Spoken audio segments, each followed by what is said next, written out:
Hi everybody, कैसे हो आप सब? I hope you are doing great. Guys, I was busy because I had a lot of work to complete, but now I have completed. From now onwards, I'm going to be teaching you the way I used to be. So stay connected with me, and of course, I'm going to be teaching you, I'm going to be letting you know everything in terms of your English. Okay, so stay connected because I'm going to teach you so many things. Today, I want to talk about so many structures that will help you speak English in a better way. So guys पहला topic है part ways का मतलब होता है रास्ते अलग अलग कर लेना। ओके, अब जब आप रास्ते अलग कर लेते हैं उस जगह पे पार्ट वेज को यूज करेंगे। इसका second form parted, third form भी पार्टेड होगा। ओके, अलग होना, खासकर जब दो लोग या समूह एक साथ नहीं रहते, काम नहीं करते, उस जगह पे आप पार्ट वेज को यूज करते हैं। बनाने का स्ट्रक्चर बड़ा ही सिंपल है। पार्ट वेज को अपने अकॉर्डिंग जिस तरीके से आप चाहते हैं यूज कर सकते हैं। It is up to you. जैसे उन्होंने कई सालों तक साथ काम किया, लेकिन अब वे रास्ते अलग कर रहे हैं। They worked together for many years, but now they are parting ways. दोस्ती के बावजूद वे अपने विचारों के मतभेद के कारण अलग हो गए। Despite their friendship, they parted ways due to differences in opinions. Team और कोच ने आपसी सहमति से रास्ते अलग किए। The team and the coach parted ways by mutual agreement. व्यापार में घाटा होने के बाद दोनों पार्टनर ने रास्ते अलग कर लिए।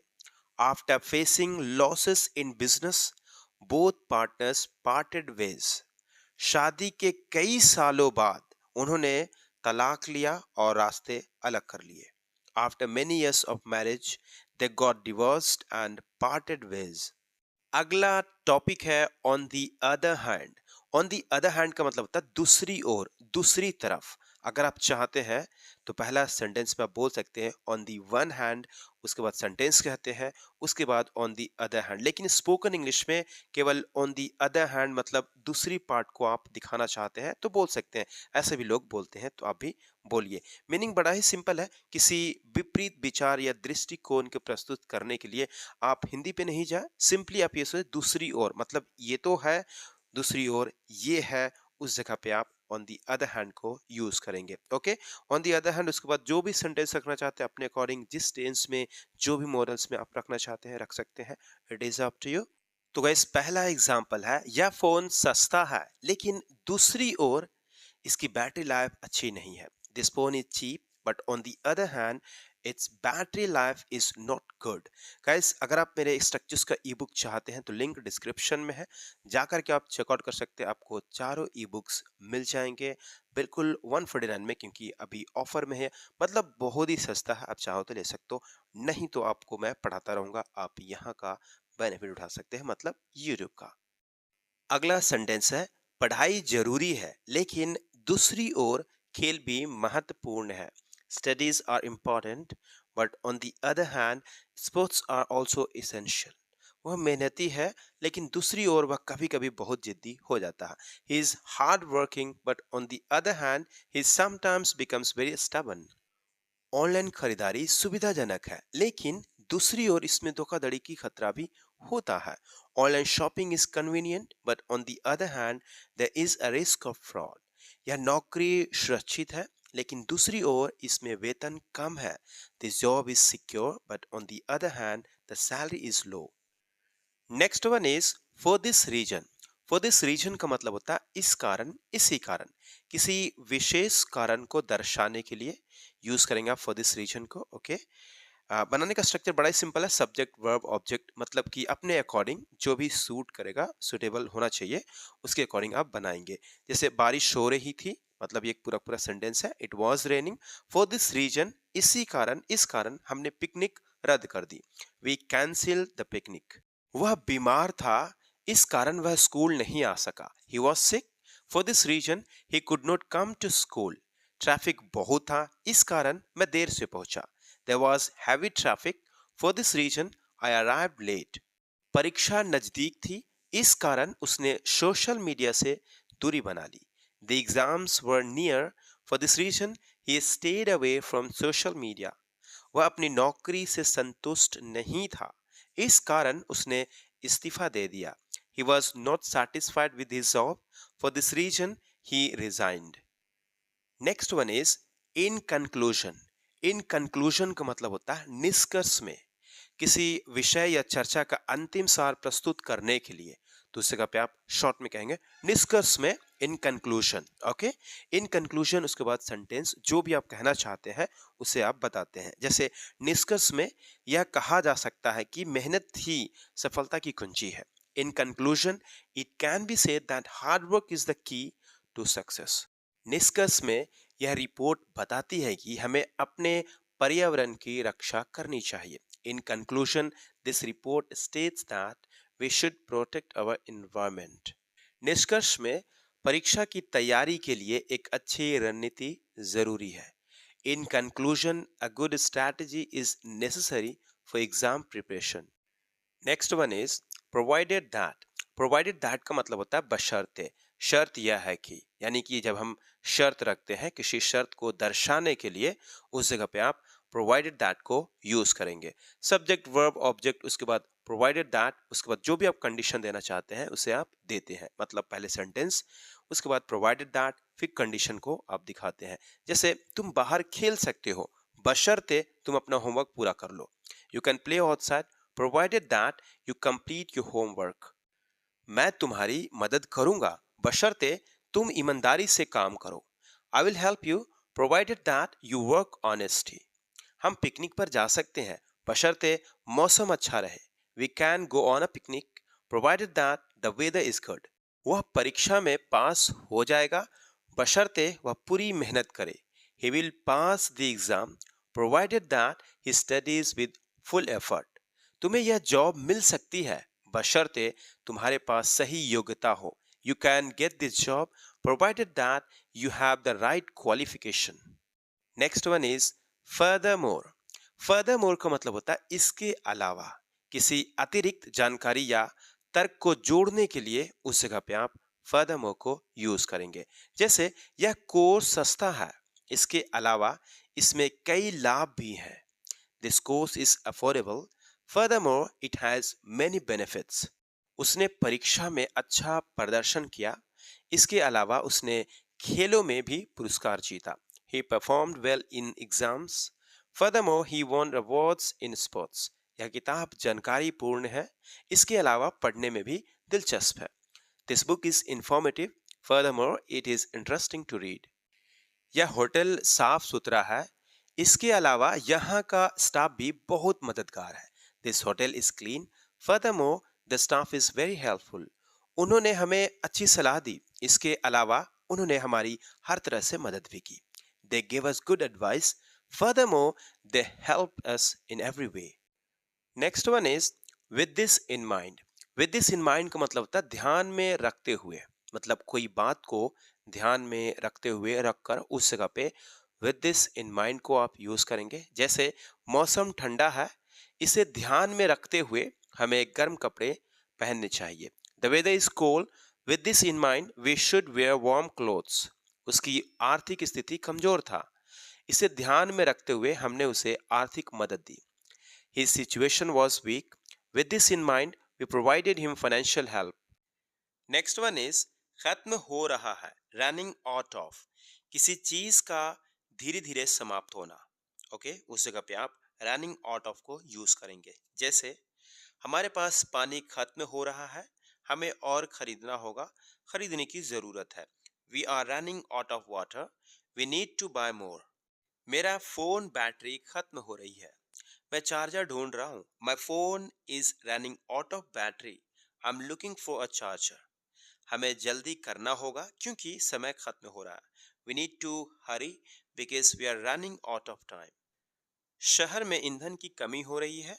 The city is running out of fuel. दुकान में दूध खत्म हो रहा था, इसलिए मैंने जल्दी खरीद लिया। The shop was running out of milk, so I bought it quickly. Next one is कितना मुश्किल है, how difficult it is. किसी चीज की कठिनाई को दर्शाने के लिए हम how difficult it is को यूज करेंगे। Okay, how difficult it is, उसके बाद to प्लस वर्ब की फर्स्ट फॉर्म। जैसे क्या तुम समझ सकते हो कि इस समस्या को हल करना कितना मुश्किल है। Can you understand how difficult it is to solve this problem? एक नई भाषा सीखना कितना मुश्किल होता है, यह हर कोई नहीं समझ सकता। Not everybody, not everyone can understand how difficult it is to learn a new language. Not everyone चाहो तो आप नो बडी यूज कर सकते हैं, बट प्रोफेशनल इंग्लिश में आप देखेंगे not everybody, not everyone can understand, इस तरीके से बोला जाता है, तो आप भी इसे बोल सकते हैं, इसमें कोई भी गलत नहीं है। ओके। समय पर नौकरी ढूंढना आजकल कितना मुश्किल हो गया है। How difficult it is to find a job on time these days.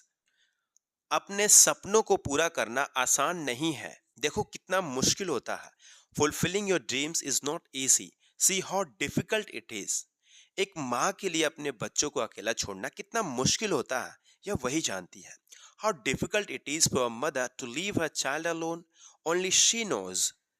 Next one is के आधार पर, on the basis of. Okay, के आधार पर, किसी चीज पर निर्भर होकर या उसी के अनुसार निर्णय लेना, उस जगह पे आप ऑन द बेसिस ऑफ को यूज करेंगे। जैसे छात्रों को उनकी योग्यता के आधार पर चुना गया। The students were selected on the basis of their merit. इस मामले की जांच सबूतों के आधार पर की जाएगी। This case will be investigated on the basis of evidence. आपकी सैलरी आपके अनुभव के आधार पर तय होगी। Your salary will be decided on the basis of your experience. Doctor ने रिपोर्ट के आधार पर दवा लिखी। The doctor prescribe the medicine on the basis of the report. भर्ती परीक्षा में आपका चयन आपके प्रदर्शन के आधार पर होगा। Your selection in the recruitment exam will be on the basis of your performance. ज्यादा शराब पीना, ड्रिंक लाइक अ फिश। अगर कोई ज्यादा शराब पीता है उस जगह पे यूज आप कर सकते हैं ड्रिंक लाइक अ फिश, बहुत ज्यादा शराब पीना। ओके, ड्रिंक को आप चेंज करेंगे अपने अकॉर्डिंग। वह हर पार्टी में बहुत शराब पीता है। He drinks like a fish at every party. ज्यादा शराब पीना सेहत के लिए हानिकारक है। Drinking like a fish is harmful to health. उसने इतनी शराब पी ली कि उसे होश नहीं रहा। He drank like a fish and lost consciousness. उसके दोस्त उसे ज्यादा शराब पीने से रोकने की कोशिश करते हैं। His friends try to stop him from drinking like a fish. देखो, हर बार एज इट इज ट्रांसलेट पे नहीं जाया करो। सेंस और मीनिंग को समझने का प्रयास करोगे तो बहुत ही इजीली समझ जाओगे। ओके, एज इट इज आप ट्रांसलेट करोगे तो हमेशा फंसते रहोगे। चलता है, लेकिन इतना भी नहीं कि उस पर आपको रिलाई करना है हमेशा के लिए, नहीं, ऐसा नहीं। वह ऑफिस के बाद हमेशा ज्यादा शराब पीता है। ही always drinks like a fish after work. और लास्ट वाला आपको बनाना है, उसने शराब छोड़ने का फैसला किया क्योंकि वह पहले बहुत पीता था। इसे आपको कमेंट करना है। और अभी और भी कई सारे स्ट्रक्चर्स हैं, तो वीडियो में बने रहिए। एक बात बोलूं, do I say one thing. किसी से अपनी बात रखने की अनुमति लेना, उस जगह पे हम कहते हैं एक बात बोलूं, do I say one thing. उसके बाद और भी कंटिन्यू करेंगे। जैसे एक बात बोलूं, तुम बहुत अच्छा काम कर रहे हो। Do I say one thing, you are doing a great job. एक बात बोलूं, तुम बहुत ज्यादा सोचते हो। Do I say one thing, you over think a lot. मतलब you over think, that's it, इतना ही चलेगा। यू ओवर थिंक मतलब तुम ज्यादा सोचते हो। अलॉट को आप हटा दीजिए। एक बात बोलूं, यह फैसला तुम्हारे लिए सही नहीं है। Do I say one thing, this decision is not right for you. एक बात बोलूं, तुम्हें पहले अपने भविष्य के बारे में सोचना चाहिए। Do I say one thing, you should think about your future first. एक बात बोलूं, सच्चे दोस्त बहुत मुश्किल से मिलते हैं। Do I say one thing, true friends are very hard to find. एक बात बोलूं, अगर तुम मेहनत करोगे तो जरूर सफल हो जाओगे। Do I say one thing, if you work hard you will surely succeed. पुराना प्यार, एन ओल्ड फ्लेम। पुराना प्यार को आप इंग्लिश में एन ओल्ड फ्लेम कह सकते हैं, कोई पुराना प्रेमी या फिर प्रेमिका। ओके, तो चलिए बनाते हैं मिट। यहाँ पे मतलब मीट का सेकंड फॉर्म है मिट। ओके, जैसे वह अपने पुराने प्यार से अचानक एक शादी में मिला। He met an old flame suddenly at a wedding. पुराना प्यार भूलना आसान नहीं होता। Forgetting an old flame is not easy. उसने अपने पुराने प्यार को सोशल मीडिया पर फिर से पाया। He found an old flame again on social media. कभी कभी पुराना प्यार सिर्फ यादों में ही अच्छा लगता है। Sometimes N old flame is good only in memories. उसने अपने पुराने प्यार को देखकर मुस्कुरा दिया। ही smiled after seeing N old flame. Next one is बात का पक्का होना, ट्रू टू वर्ड। अपनी कही हुई बात पर कायम रहना, पक्का रहना। ओके, जैसे वह अपने वादे का पक्का है, जो कहता है वही करता है। He is true to his word, he does what he says. सच्चा दोस्त वही होता है जो अपनी बात का पक्का हो। A true friend is the one who is true to his word. उसने कहा था कि वह मदद करेगा और वह अपनी बात पर कायम रहा। He said he would help and he was true to his word. हमें ऐसे नेताओं की जरूरत है जो अपनी बात के पक्के हों। We need leaders who are true to their word. Business में सफल वही होता है जो अपनी बात का पक्का होता है। The one who is true to his word succeeds in business.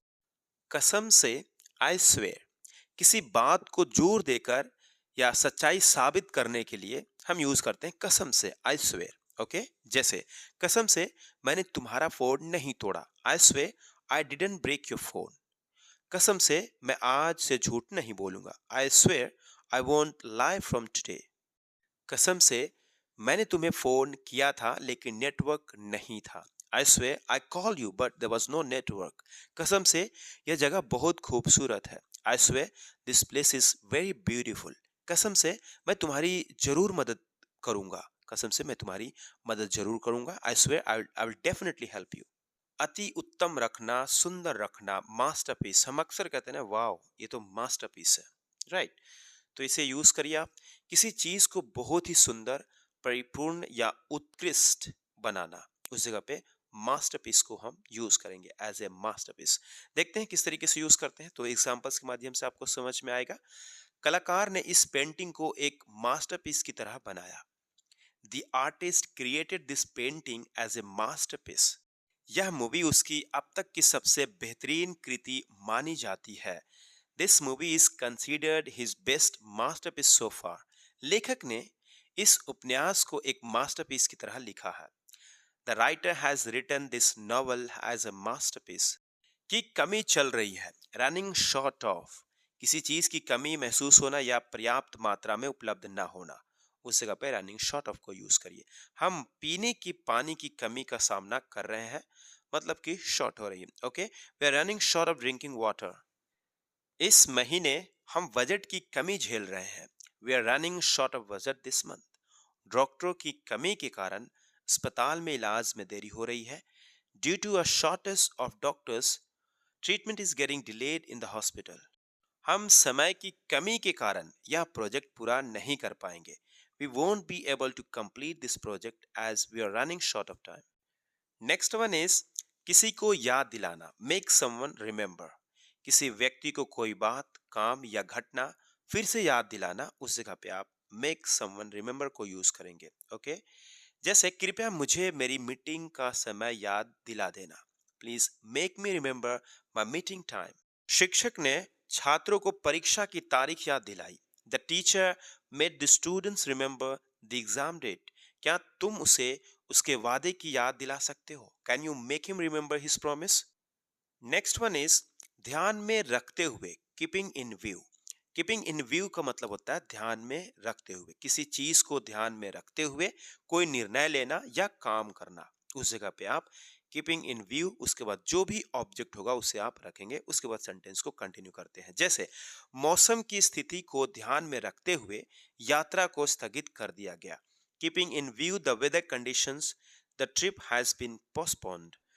छात्रों की सुरक्षा को ध्यान में रखते हुए स्कूल ने ऑनलाइन कक्षाएं शुरू की। Keeping in view the safety of students, the school started online classes.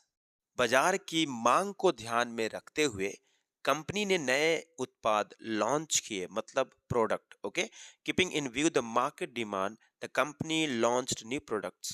रोक सको तो रोक लो, stop him if you can. किसी को रोकने की चुनौती देना। Okay, stop subject if you can. जैसे वो अपना फैसला ले चुका है, अब उसे रोक सको तो रोक लो। He has made his decision, now stop him if you can. मैं अपना सपना पूरा करने जा रहा हूं, रोक सको तो रोक लो। I am going to fulfil my dream, stop me if you can. वह गुस्से में घर से निकल चुका है, अब उसे रोक सको तो रोक लो। He has left home in anger, now stop him if you can. सरकार ने नया कानून लागू कर दिया है, विरोध करने वाले अब रोक सके तो रोक लो। The government has implemented new law, now protesters stop it if you can. उसने ठान लिया है कि वह विदेश जाएगा, अब उसे रोक सको तो रोक लो। He has decided to go abroad, now stop him if you can. यहाँ पर विदेश जाएगा, इसे आप इसमें टू से टू इन्फिनेटिव से जोड़ दिया गया है। ओके, काम करके गलती कर देना, कोई मिस्टेक करना, उसी का पे स्क्रू अप को यूज करेंगे। ये सेकंड फॉर्म है, थर्ड फॉर्म भी इसका एडी अप लगाएंगे। Okay, screwed up. जैसे मैंने जल्दी में रिपोर्ट तैयार की लेकिन कई जगह गलती कर दी। I prepare the report in a hurry but screwed up in many places. परीक्षा में घबराहट की वजह से उसने अपने जवाब गलत लिख दिए।